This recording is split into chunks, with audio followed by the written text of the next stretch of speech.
Hello प्यारे बच्चों। तो कैसे हो आप सब। बहुत बहुत स्वागत है आप सभी का आज की इस वीडियो में। और प्यारे बच्चों, आज की ये एक स्पेशल और एक बहुत ही ज्यादा डिमांडेड वीडियो क्लास 8 का आपका जो मैथमेटिक्स का सब्जेक्ट है बच्चों, यानी कि गणित का, इसी के मिड टर्म के एग्जाम के लिए बहुत ज्यादा इंपॉर्टेंट वीडियो होने वाली है। क्योंकि जैसे कि आप सभी बच्चों को पता है कि कल यानी कि 13 अक्टूबर को आपका मैथ का जो मिड टर्म का एग्जाम है ये होने वाला है। तो आप सभी बच्चों की बहुत ज्यादा डिमांड आ रही थी कि सर जी आपने हमें डीओई वाला जो सैंपल पेपर है ये तो सॉल्व करके समझा दिया है, उसके लिए थैंक यू भी, लेकिन अब आप हमें पीवाईक्यू क्वेश्चन पेपर जो है वो दिखा दीजिए एक बार। पीवाईक्यू यानी कि पिछले साल का 2024 और 25 के सेशन का जो मैथ का पेपर हुआ है वो हमें दिखा दीजिए, ताकि हम उसकी अच्छे से प्रैक्टिस कर सकें और हमें पता भी चल जाए कि हमारा जो कल पेपर होगा ना ऑफिशियल वाला, आखिर उसका लेवल कैसा होगा, आसान आएगा, हार्ड आएगा, कैसा रहेगा, वो भी हमें पता चल जाएगा। ठीक है बच्चों, तो आपकी ही डिमांड पे हम यहाँ पे इस पेपर को देखने वाले हैं और ये पेपर मॉर्निंग शिफ्ट और इवनिंग शिफ्ट दोनों के लिए रहेगा, है ना। और साथ ही साथ हिंदी मीडियम और यहाँ पे देख सकते हैं इंग्लिश मीडियम, दोनों के लिए ही है। ओके बच्चों, तो शुरू करते हैं। और शुरू करने से पहले आप सभी बच्चों को आपके 8वीं के कल के मिड टर्म के एग्जाम के लिए मेरी तरफ से आप सभी को बेस्ट विशेष हैं। Wish you all the very best. अच्छे से एग्जाम कीजिएगा बच्चों। तैयारी के लिए हम अभी बहुत सारे आपके लाइव सेशंस भी अटेंड करेंगे, आपके लिए हम अभी सैंपल पेपर भी सॉल्व करेंगे, डू नॉट वरी। ओके बच्चों, तो आ जाओ शुरू करते हैं बिना देरी करते हुए। तो देखो बच्चों, पिछले साल का पेपर भी आपका 2.5 घंटे का ही आया था और 60 नंबर का पेपर था। ठीक है, पेपर के अंदर कुल मिला के आपके 16 क्वेश्चन थे और 5 खंड थे। खंड का इसमें एक एक नंबर के टोटल आपके 12 एमसीक्यू थे। कितने सर जी? 12 एमसीक्यू। खंड खा जो है इसमें 2 से 7 आपके 2-2 नंबर के टोटल क्वेश्चन थे। खंड गा 8 से 10 आपके 3 नंबर के क्वेश्चन थे, 3। खंड घा इसमें 11 से 13 आपके 5-5 नंबर के क्वेश्चन थे और 5वें खंड में आपके 3 क्वेश्चन थे, 4 नंबर के स्रोत आधारित। ठीक है ना। यहाँ पे पाई का मान आपको 22/7 लेना था बच्चों और कैलकुलेटर का उपयोग वर्ज्य था। ये कुछ बातें हैं जो कि पिछले पेपर में भी पिछले साल रही थी। ठीक है, तो आओ शुरू करते हैं बिना देरी करते हुए। तो बच्चों सबसे पहला हमारा जो खंड का है, यानी कि इंग्लिश में हम सेक्शन ए भी बोल सकते हैं, वो यहां से हो जाता है शुरू। तो आओ ध्यान से समझो। इसमें ना पहला हमारा क्वेश्चन है कि आपको 12 एमसीक्यू दिए गए हैं, इसे सॉल्व करो। अच्छा एक चीज बच्चों, अगर आपको वीडियो क्लियर नहीं दिख रहा है तो आप अपनी वीडियो की क्वालिटी 1080p पे कर लीजिए, डेफिनेटली अच्छा दिखेगा। ठीक है, अब क्वेश्चन क्या क्या बनते हैं तो आओ देखो। क्वेश्चन नंबर 1 यानी कि पहले का पार्ट 1 ये कहता है कि 3408 यानी कि 3408 डिवाइडेड बाय 16 अगर ये 213 बनता है, यानी कि बच्चों ये हमारी इक्वेशन दी गई है कि 3408, ठीक है, अगर हम इसे डिवाइड करते हैं 16 से तो ये आता है हमारा 213। तो जब हम 3408.8 को 0.16 के 16 से हम डिवाइड करेंगे तो कितना आएगा हमारा, ठीक है ना। तो कितना निकलेगा बच्चों, ये हमें यहां पे फाइंड करना है। तो आप सभी बच्चे इसको सॉल्व करो, अच्छे से अपनी कॉपी निकाल लो। ठीक है, कॉपी निकाल लो और अच्छे से सॉल्व करो। ठीक है, और इसी तरीके से इंग्लिश में देख लेंगे बच्चों। If 3408 divided by 16 is equal to आपका 213 है, तो यहाँ पे 3408 पॉइंट डिवाइडेड बाय 0.16 इक्वल किसके होगा, ये हमें फाइंड करना है। ठीक है, आप सभी बच्चों ने क्या करना है, इसका सॉल्यूशन अपनी कॉपी में लिखो। मैं आपको इस पेपर का जो सॉल्यूशन है लाइव आके करवाऊंगा। ठीक है, लाइव आके करवाऊंगा इसका सॉल्यूशन, जिससे कि आपकी तैयारी और भी अच्छी होगी। अभी ये वीडियो इसीलिए बनाई जा रही है कि आपकी डिमांड थी कि सर जी आप हमें एक बार पेपर दिखा दो और क्वेश्चन भी दिखा दो, हम प्रैक्टिस करना चाहते हैं। तो लीजिए करिए प्रैक्टिस और आपको मैं लाइव आके इस पेपर का सॉल्यूशन करवाऊंगा, डोंट वरी।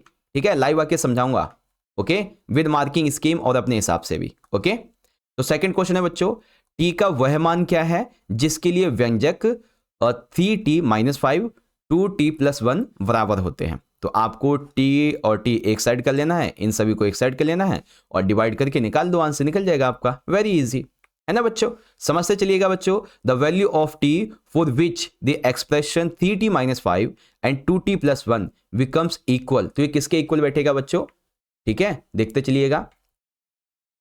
अच्छा प्यारे बच्चों, हम एक काम करते हैं, आपको ना मैं आंसर बता देता हूं। ठीक है, आप सॉल्व करना एमसीक्यू को और आंसर मैच कर लेना, बाकी आंसर निकला कैसे है वो आपको मैं लाइव आके बताऊंगा। ठीक है ना। तो जैसे कि पहला वाला क्वेश्चन था, इसे में डिवाइड करना है तो हमारा आंसर यहां पे निकलेगा 2130। कितना?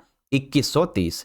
सेकंड में टी का जो हमारा मान है बच्चों, टी की वैल्यू ये हमारी निकलेगी 6, यानी कि ऑप्शन नंबर सी। ठीक है, तो यहाँ पे ए और यहाँ पे आपका सी रहेगा। तो इसको सॉल्व करो और देखो कि ये मान कैसे निकला। ठीक है, बाकी आपको मैं आगे आके बताऊंगा। तीसरा क्वेश्चन, निम्नलिखित में से किस चतुर्भुज के विकर्ण एक दूसरे के लंबवत है? तो इसमें से किस चतुर्भुज के जो विकर्ण है एक दूसरे के लंबवत होंगे बच्चों? ये होता है पतंग, यानी कि इंग्लिश में कहें तो ये है काइट। ठीक है, for which of the following quadrilaterals diagonals are perpendicular to each other? तो वो है हमारी काइट। ठीक है, चलो अब देखेंगे बच्चों हमारा क्वेश्चन नंबर 4 क्या कहता है कि यदि किसी संख्या का 40% 200 है तो उसी संख्या का 50% क्या होगा? ठीक है, उसी संख्या का 50% क्या होगा बच्चों? तो ये रहेगा आपका 250। कितना होगा? 250। सेम इसी तरीके से इंग्लिश में, if 40% of a number is 200 then 50% of the same number will be 250। कितना होगा? 250। ठीक है, मैं आपको आंसर बताता हुआ चल रहा हूं, आप ना इसको सॉल्व करना अच्छे से। ठीक है, फिर आपको मैं लाइव आकर ये आंसर बताऊंगा कि कैसे निकले हैं, बहुत अच्छे से सॉल्यूशन के साथ। ठीक है, पांचवा, निम्नलिखित में से कौन सी पूर्ण वर्ग पूर्ण घन नहीं है? इनमें से बच्चों एक ऐसा है जो कि पूर्ण घन नहीं है, तो वो है आपका 625। क्यों? क्योंकि ये 5 की क्यूब है, अगर आप देखेंगे तो। ठीक है, 5 की क्यूब है, एक पूर्ण घन नहीं है, क्योंकि बच्चों ये जो है ना आपका 25 का स्क्वायर है। ठीक है, ये घन नहीं बल्कि स्क्वायर है, क्यूब नहीं, ये स्क्वायर है। ठीक है ना। दूसरे तरीके से, विच of the following number is not a perfect cube? तो आपका ये बी वाला होगा। ओके, चलो अब देखो बच्चों हमारा है छठा क्वेश्चन। इसमें कहा गया है दी गई आकृति में दर्शाए गए छायांकित भाग का समतुल्य भिन्न क्या होगा? तो इसका समतुल्य भिन्न क्या होगा बच्चों? ये टोटल हमारे 6 हैं, है ना। तो कुल संभावित परिणाम कितने हो गए? 6 हो गए। अब बोला गया छायांकित भाग, तो छायांकित भाग कितना है? 4 है। तो अब इसी हिसाब से आप इसे काट दो, क्या से निकल जाएगा आपका? क्या निकलेगा? ये हटाओ तो 2/3 आ गया, तो ऑप्शन आपका सी निकल जाएगा, है ना। तो ये प्रायिकता है बच्चों, प्रोबेबिलिटी जिसे हम बोल सकते हैं। तो यहाँ पे जो हमारा फ्रैक्शन दिया, इसका फ्रैक्शन क्या होगा? जो यहाँ पे शेडेड पार्ट है 2/3, क्योंकि 6 है ना, तो 4/6 काटो इसको, 2/3 आ गया। ओके, चलो आगे देखो बच्चों, क्वेश्चन नंबर है हमारा यहाँ पे 7th। अब इसमें कहा गया है यदि 4x + 1 = 9 है तो 2x - 1 का मान क्या होगा? अर्थात अगर हम बात करते हैं कि 4x + में = 9 है, ठीक है, 4x + 1, तो 2x - 1 का मान क्या होगा? ठीक है, इसे सॉल्व करो और सॉल्व करने पे हमारा 2x - 1 का मान है वो निकलेगा 3। कितना निकलेगा? 3। ठीक है, आप सॉल्व करो, बाकी मैं जब लाइव आऊंगा तो आपको सारी चीजें अच्छे से समझाऊंगा। ठीक है, डोंट वरी, आपका इसकी भी मैं तैयारी करवा दूंगा। Okay, if 4x + 1 9 then the find value of 2x - 1 क्या होगी बच्चों? That is 3। कितनी होगी? 3। क्वेश्चन नंबर 8 देखो बच्चों, एक समबहुभुज की भुजाओं की संख्या जिसका प्रत्येक अंतःकोण 165 डिग्री का है। ठीक है, आपको एक समबहुभुज की भुजाओं की संख्या पता करनी है जिसका अंतःकोण आपका 165 डिग्री है। तो वो कितना रहेगा बच्चों? जल्दी से सोचो कितना रहेगा? वो होगा 24। कितना? 24। तो आप इसको सॉल्व करो अच्छे से कि the number of sides of a regular polygon which each interior angles is 165। तो आंसर डी। अब कैसे निकला है तो सॉल्व करके देखो, बाकी मैं लाइव आके आपको बताऊंगा ही, है ना। देखो 9वां क्वेश्चन क्या कहता है, एक संख्या रेखा -4 निम्न में से किसके दाईं ओर स्थित होगी? तो -4 जो है बच्चों वो किसके दाईं ओर स्थित होगी? Number line on a number line -4 lies on to the right hand side of which of the following? तो इसका आंसर है -8। क्या आंसर है बच्चों? -8 इधर की तरफ होगा। ओके, 10वां क्वेश्चन, √64 का क्यूब और √125 का क्यूब प्लस में 1 की क्यूब, इसका हमारा मान क्या निकलेगा? ठीक है, इसका हमारा क्या मान निकलेगा? वेरी सिंपल है बच्चों, बहुत ही आसान तरीके से आप इसको कर सकते हो। कितना निकलेगा? इसका आप √³ से निकालो, इसका भी निकालो, तो 4, 5 और 1 कितना बन गया? 10 बन गया हमारा। वेरी सिंपल हो गया, है ना। कितना बन गया? 10 बन गया हमारा। यहाँ पे वैल्यू फाइंड करेंगे अगर हम यहाँ पे इसकी, ओके, तो कितना हो गया? 10। चलो आगे आ जाओ। अब है क्वेश्चन नंबर 11th। इसमें हमें क्या करना है बच्चों कि निम्नलिखित में से किस रैखिक समीकरण का हल y = 2 होगा। अब पहले तो आपको ये सारे सॉल्व करने पड़ेंगे, तभी तो पता चलेगा ना कि y के बराबर 2 किसका हल होगा। तो इसमें जो आंसर है आप मैच करके देखना, अपना आंसर सी होना चाहिए। 2y minus 4 equal to 2y minus का 2, है ना, क्योंकि y ये y है, इससे कट जाएगा, है ना, और 2 इससे कटेगा तो 2 बचेगा हमारा टोटल। सिंपल है ना। जल्दी से देखो आप सॉल्व करके इसको। तो which of the following linear equation has y is equal to 2 as a solution, तो आपका सी वाला है। ठीक है, चलो 12वां एमसीक्यू, वह न्यूनतम संख्या जिसे 72 से गुणा करने पर यह एक पूर्ण घन बन जाए। 72 से गुणा करने पर यह एक पूर्ण घन बन जाए, वो हमें बताना है। ठीक है, तो वो संख्या है बच्चों आपकी 3। अब 3 कैसे निकली है, क्या यहाँ पे फॉर्मूला हमने उपयोग किया है, वो सारी चीजें आप यहाँ पे लिखिए। ठीक है, चलो अब आते हैं बच्चों अगले क्वेश्चन की तरफ, जो कि रहेगा हमारा सेक्शन नंबर बी। ओके, तो मैं आपको फिर से बता रहा हूं बच्चों कि जिस भी बच्चे ने अभी तक इन एमसीक्यू की प्रैक्टिस नहीं की है, आप प्रैक्टिस करो अच्छे से। मैं जब लाइव आऊंगा तो आपको सब समझाऊंगा एकदम सॉल्यूशन के साथ में, वेरी सिंपल तरीके से, डोंट वरी। ओके, तो अब हमारा खंड खास शुरू हो रहा है। 2 नंबर की इसमें क्वेश्चन 5, ठीक है, 2 से लेके 7, 6 दरअसल। तो सेकंड क्वेश्चन हमसे क्या कहता है बच्चों कि दी गई आकृति में ए बी सी डी एक समांतर चतुर्भुज है। ठीक है, यहाँ पे हमें क्या दिया गया बच्चों, आकृति है जिसमें हमारा ये ए बी सी डी जो है वो क्या है, ये एक समांतर चतुर्भुज है। क्वेश्चन क्या बनते हैं, क्वेश्चन ये बनता है कि प्रयोग किए गए गुण को बताते हुए बताइए, निम्नलिखित को पूरा कीजिए। ओडी क्या है बच्चों, और एंगल डीएबी प्लस में एंगल सीडीए क्या है। एंगल ओडी क्या है हमारा, और एंगल डीएबी प्लस में एंगल सीडीए क्या है, ये हमें बताना है। ओके, इस रिक्त स्थान को आपने भरना है। तो क्वेश्चन क्या है भाई, इंग्लिश में भी देख लो कि in the given figure A B C D is a parallelogram, और इसके हिसाब से हमें ओडी बताना है क्या है, और एंगल डीएबी प्लस में एंगल सीडीए कैसे है ये बताना है। ठीक है, वेरी सिंपल। ओके, चलो तो यहाँ पे आपका कुछ इस तरीके से ये रहने वाला है। अब बेसिकली अगर हम बात करें ओडी की, तो ओडी क्या है बच्चों कि ओडी जो है ना ये ओबी के बराबर होगा, और ये बाइसेक्ट करेंगे ईच अदर दोनों को ही। ठीक है, और एंगल डीएबी और एंगल सीडीए जो है ये हमारा 180 डिग्री होगा। कितना होगा, 180 degree. Adjacent angles of parallelogram are supplementary, that is why. Okay, question number 3, एक आदमी के पास कितने रुपए थे बच्चों, 1,05,000 रुपए थे। उसने इस राशि का 30% अपने बेटे को, 25% अपनी बेटी को, 35% अपनी पत्नी को दे दिया। शेष राशि उस विद्यालय को दान दी जहां उसने पढ़ाई की थी। विद्यालय को दान दी गई राशि की गणना करो। तो पहले तो आपको क्या करना होगा, इन सभी के परसेंटेज को डिवाइड करना होगा, है ना। तो बच्चों अगर हम इसका आंसर निकालेंगे तो हमें करना क्या होगा बच्चों, सिंपल सा, हमें 100 में से इसको जोड़ के माइनस कर देना है। ठीक है, इसको जोड़ के माइनस कर देंगे तो कितना निकलेगा, ओनली 10%। तो विद्यालय को दिया गया पैसा कितना होगा, 10%।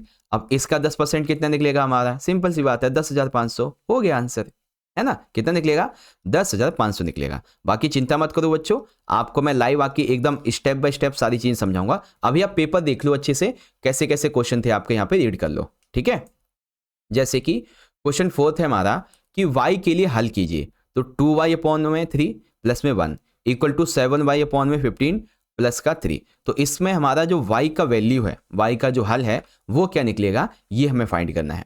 ठीक है, तो मैं आपको बता देता हूं, y की जो वैल्यू निकलेगी बच्चों वो हमारी इक्वल टू 10 निकलेगी। आंसर आप मैच कर लेना, सॉल्व करने के बाद y की वैल्यू इक्वल टू 10 निकलनी चाहिए।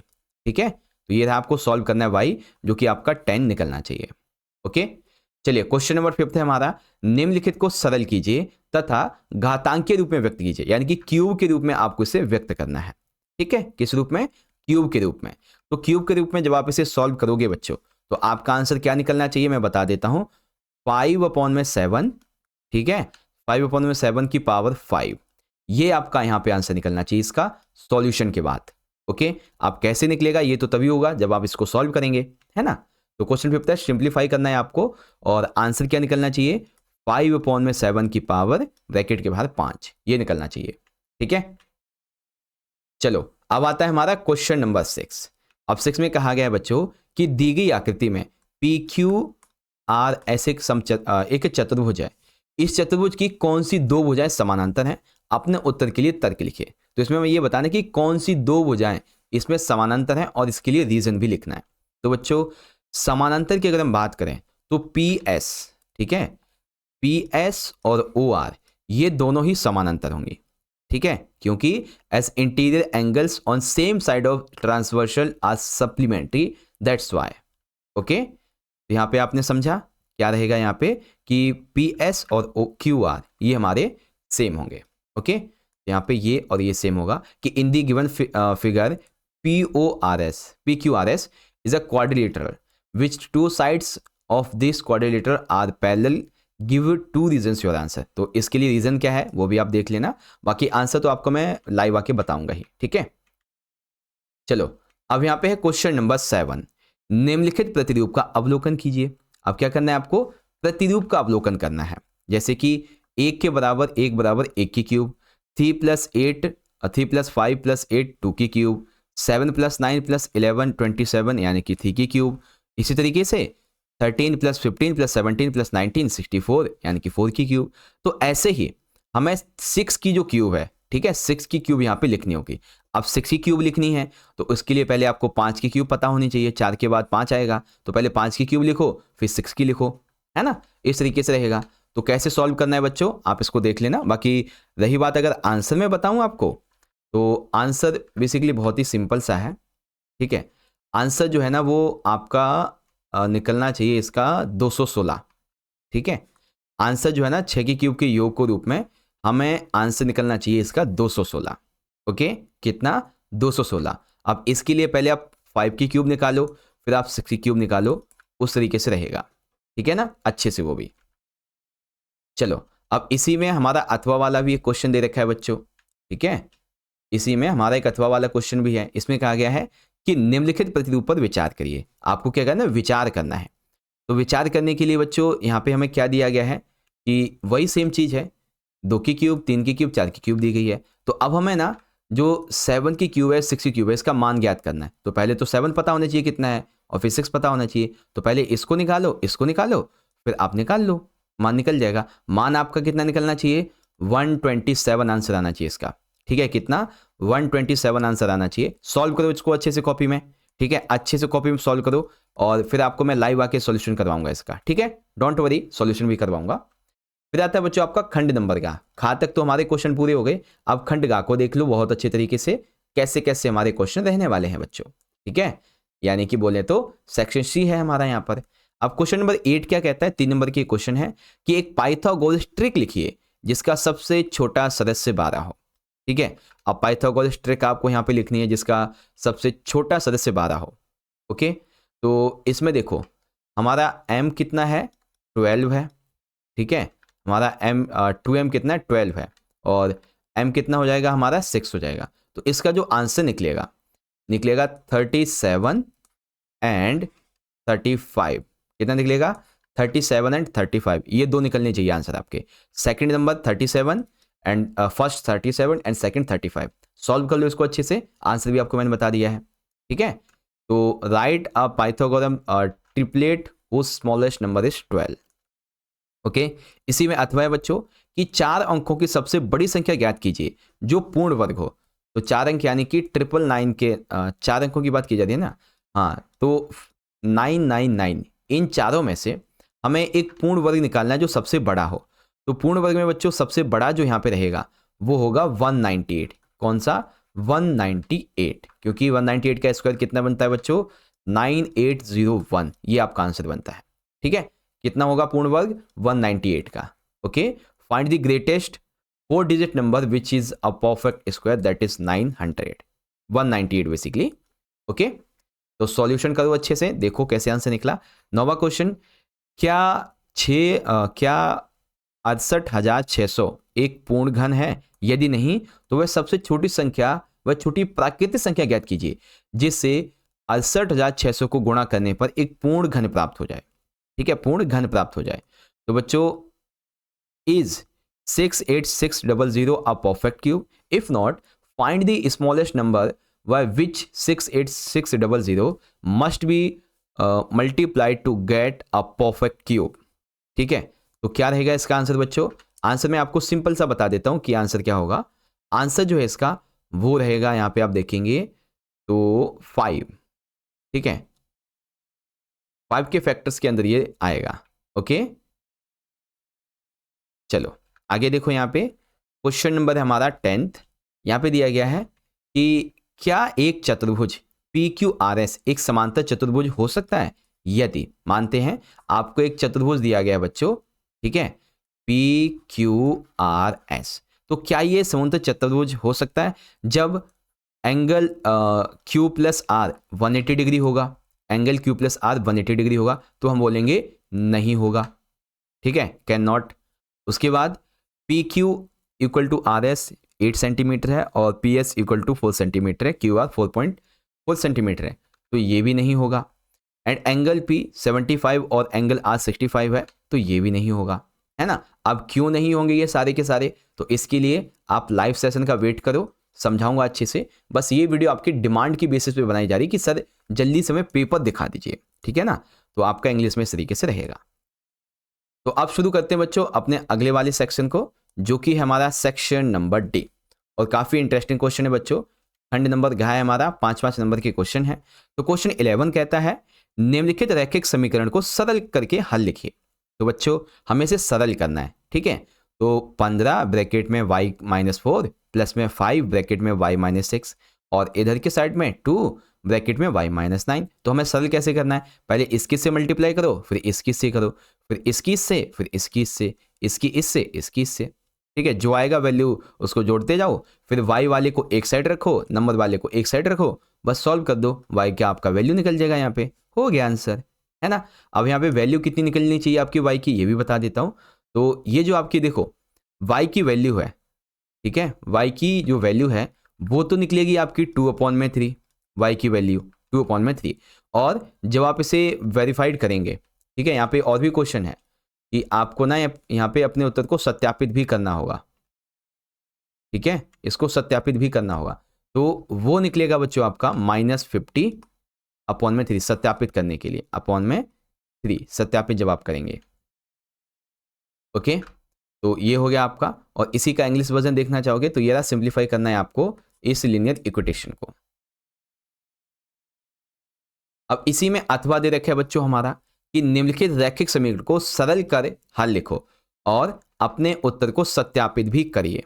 तो पहले सॉल्व करो, सरल करो, सॉल्व करो, फिर अपने उत्तर को सत्यापित भी करो। तो यहाँ पे इसकी जो हमारा आंसर निकलना चाहिए बच्चों x का, x बराबर हमारा निकलना चाहिए 2, और जब आप इसे सत्यापित करेंगे बच्चों तो ये 7/2 LHS, ठीक है, और 7/12 निकलेगा, 7/12 LHS and RHS। Correct verification कैसे करोगे वो देखना है आपने, ठीक है, 7/12। अब इसी का इंग्लिश वर्जन सिंप्लीफाई करना है एंड सॉल्व करना है और आंसर को वेरीफाई करना है। तो यहाँ पर जो है x की वैल्यू तो आपकी 2 निकल जाएगी, ठीक है, लेकिन जब आप इसे LHS और RHS करेंगे, सत्यापित करेंगे, तो 7/12 आना चाहिए। ये आंसर आप देख लेना, अगर ये निकलता है तब तो आपने सही सॉल्व किया, वरना आप गलत हो, ठीक है। बाकी मैं आपको लाइव आके समझाऊंगा ये सारे क्वेश्चन, डोंट वरी। अगला क्वेश्चन है बच्चों, क्वेश्चन ये कहा गया कि वह सबसे छोटी वर्ग संख्या ज्ञात कीजिए जो प्रत्येक 12, 15, 18 से विभाजित हो जाए, ठीक है। सबसे छोटी वर्ग संख्या ज्ञात करो जिससे 12, 15, 18 विभाजित हो जाए, ठीक है। तो वो कौन सी हो सकती है बच्चों, जल्दी से, वेरी गुड, हाँ बिल्कुल ठीक है, हाँ ठीक है ठीक है ठीक है। देखो इसका जो आंसर निकलना चाहिए वो आएगा आपका 900। कितना आएगा, 900 इसका आंसर निकलना चाहिए। ओके, पहले तो आप एलसीएम ले लेंगे 12, 15, 18 का, ओके, जो कि एक 180 का परफेक्ट स्क्वायर निकलेगा। फिर हमें मल्टीप्लाई करना होगा 180 को 5 से, तो ऐसे करके आंसर निकलेगा। बाकी सॉल्यूशन मैं आपको करवा दूंगा। सेम इंग्लिश में देखेंगे बच्चों कि find the smallest square number which is divisible by each of the numbers 12, 15 and 18। Okay, देखो 13वां क्वेश्चन क्या है, वर्ग तथा समचतुर्भुज के दो उभयनिष्ठ कोण लिखो। क्या क्या, वर्ग और समचतुर्भुज, इसके दो उभयनिष्ठ कोण लिखो। दी गई आकृति में रिंग एक चतुर्भुज है, ये हमारा रिंग है ना, एक चतुर्भुज है। यदि NO, ठीक है, NO हमारा 8 सेंटीमीटर है और IO 15 सेंटीमीटर है और IO हमारा 15 सेंटीमीटर है, तो X, Y और Z ज्ञात करो। तो X, Y और आपका जो Z है ये निकालना है, और अपने उत्तर के लिए कारण भी दीजिए, ठीक है, अपने उत्तर के लिए कारण भी दीजिए। तो बच्चों यहाँ पे मैं बता देता हूँ आपके मान क्या निकलेंगे, आप इसको सॉल्व करके देखोगे ना तो मैं आपको बता देता हूँ। देखो बेसिकली यहाँ पे y की वैल्यू जो है हमारी, y की वैल्यू हमारी निकलनी चाहिए 8 सेंटीमीटर, ठीक है, y की वैल्यू 8 सेंटीमीटर। x हमारा जो है ये निकलना चाहिए आपका 15 सेंटीमीटर।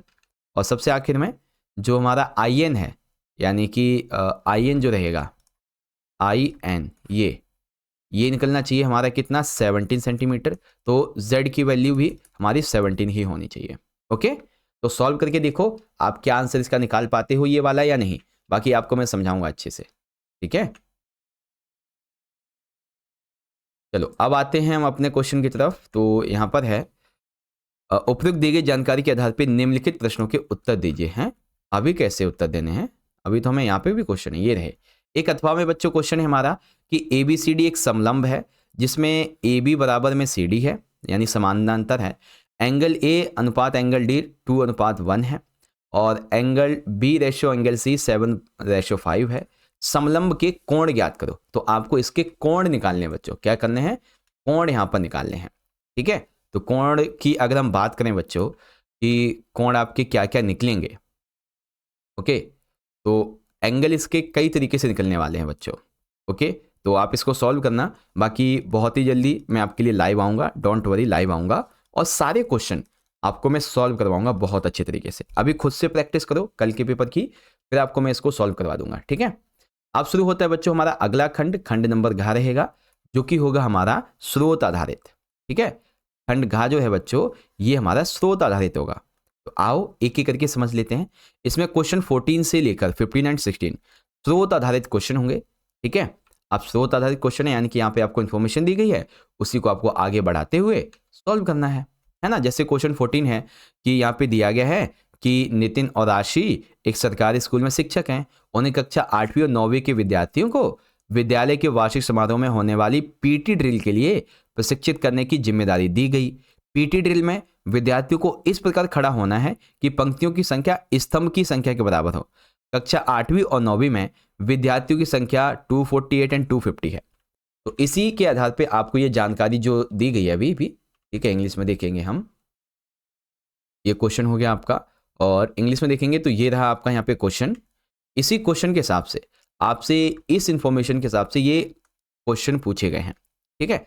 इनमें से आपको ये आंसर करना है, पहला 1 नंबर का, दूसरा 1 नंबर का, और ये हमारे 2 नंबर के, कोई दोनों में से एक में से करना है, ठीक है। तो आप इसको पढ़ो अच्छे से और सॉल्व करो। बाकी आपको मैं इसका जो सॉल्यूशन है लाइव आकर बहुत अच्छे से समझाऊंगा बच्चों, ठीक है, डोंट वरी। अगर आपको इसका आंसर समझना है तो आंसर देख लो, सिंपल सा रहेगा। आंसर जो है पहले का होगा 225, आप सॉल्व करोगे तो। सेकंड का जो आंसर है वो हमारा रहेगा 25 एंड थर्ड वाला जो आंसर है इसका आएगा हमारा 6, ठीक है। थर्ड वाले का आंसर हमारा आएगा 6, ठीक है। ओके, कितना आएगा 6 नहीं, 6 नहीं 8 आना चाहिए इसका आंसर, ओके। और बाकी आप यहाँ पे देखेंगे इस वाले का आंसर आएगा 22, ओके। तो सॉल्व करो, ये सारे आंसर कैसे निकल रहे हैं अच्छे तरीके से, ओके। क्वेश्चन नंबर 15 थे बच्चों कि यहाँ पे कहा गया कि अनन्या कक्षा 7वीं की छात्रा है। उसकी माँ शिखा रोजाना योगाभ्यास करती है। अनन्या अपनी माँ को योगाभ्यास करते हुए देखा करती थी।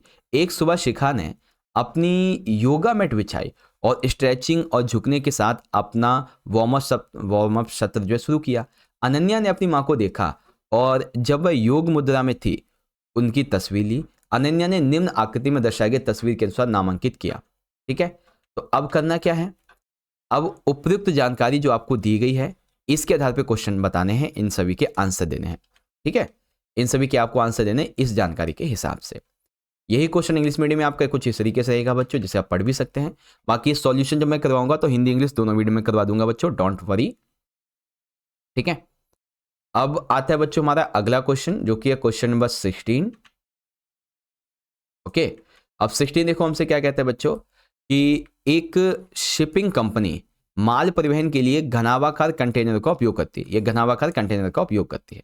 एक कंटेनर P है, ठीक है, जिसका आयतन 1728 घन मीटर है। दूसरा कंटेनर हमारा Q है जिसका आयतन 3375 घन मीटर है, जैसा कि नीचे आकृति में दिया गया है। अब क्वेश्चन क्या है, तो क्वेश्चन ये बच्चों, घनावाकार कंटेनर P की भुजा की लंबाई क्या होगी और Q की भुजा की लंबाई की क्या होगी ये बताओ। और यदि घनावाकार कंटेनर P की भुजा 1 मीटर बढ़ा दी जाए तो कंटेनर का नया आयतन क्या होगा, और अथवा में आपका ये क्वेश्चन है। ठीक है, सेम इसी तरीके से इंग्लिश मीडियम में रहेगा बच्चों आपका ये और ये सारे के सारे क्वेश्चन। ओके, तो फाइनली ये यहां पर आपका हो गया है पूरा। ठीक है, आधा घंटा लगा है हमें और हमने आपको पूरा पेपर यहाँ पे समझा भी दिया है कैसे है कैसे नहीं सारी चीजें। अब देखो, अगर आप सारे बच्चे चाहते हो कि आपको मैं ये पेपर लाइव आके समझाऊं, ठीक है, वैसे तो मैं लाइव आऊंगा ही, जल्दी ही आऊंगा, समझाऊंगा भी, डोंट वरी, लेकिन आप जल्दी से जल्दी लाइव चाहते हो तो कमेंट कर दो। आपको कमेंट करना है PYQ, ठीक है, PYQ सॉल्यूशन लाइव, ठीक है, PYQ सॉल्यूशन लाइव नीड, इस तरीके से आप कमेंट करना बच्चों ज़्यादा से ज़्यादा, और लाइक तो जरूर कर देना बच्चों इस वीडियो को, क्योंकि आपके लिए मैंने पिछले साल का पेपर भी यहाँ पे दिखा दिया है, उस क्वेश्चन के क्या क्या आंसर बनेंगे वो भी आपको बता दिया है। अब आप पहले तो खुद से सॉल्व कर लो, बाकी जब मैं लाइव आऊँगा तो आपको सॉल्व करके समझा दूंगा, है ना बच्चों। तो चलो आज के सेशन के लिए इतना ही, और आप सभी को आपके कल के मिड टर्म के पेपर के लिए wish you all the very best. मिलते हैं नेक्स्ट सेशन में। बहुत बहुत धन्यवाद प्यारे बच्चों। जय हिंद, जय भारत, वंदे मातरम।